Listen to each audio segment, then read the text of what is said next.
Hello, are you craving for takoyaki or ice cream? Para sa yung to. So I just want to share this store in Wakayama.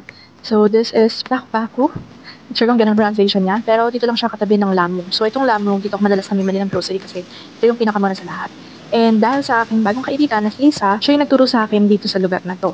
Actually, nung namimili ako before, nakita ko na to, ang haba ng pila. Blockbuster yan pagdating ng hapon. Kaso nga lang, syempre hindi pa ako marunong mag-Japanese kaya nahihiya pa ako bumili. So inayaan ko lang. Pero yun nga, buti na lang, nandiyan si Lisa at siya yung nagturo sa akin kung paano mag-order. At napakadali lang pala.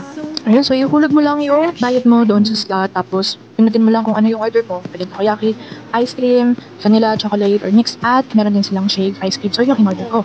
And pagbigay namin nung resibo, dahil nga shake ice cream yung aking napili, tinatanong nila kung ano yung toppings na gusto ko or kung gusto ko bang merong toppings. Actually, medyo nagkamali pa kami kasi ang akala ng Lisa, rainbow, yung flavor ng ice cream. Ayun pala, pipili lang ng flavor ko. Vanilla, chocolate, or mixed pa yung ilalagay sa toppings. At yun, nagintay kami.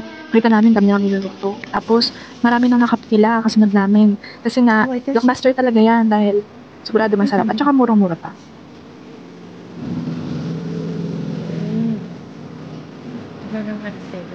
So this is my order. Blue Hawaiian shaved ice cream. At sa kanya naman, ang gusto niya ay Just ice cream. So yung binili niya. so big. 100 yen lang yan. So halos nakalaga lang ng 39 pesos. So sulit na. Ayan, tapos after niya, nagkantuhan na kami. And ito naman yung takoyaki na binili namin.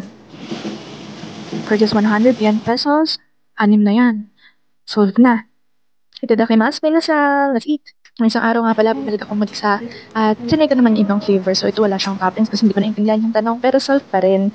So that's all. Thank you for watching. Shalom!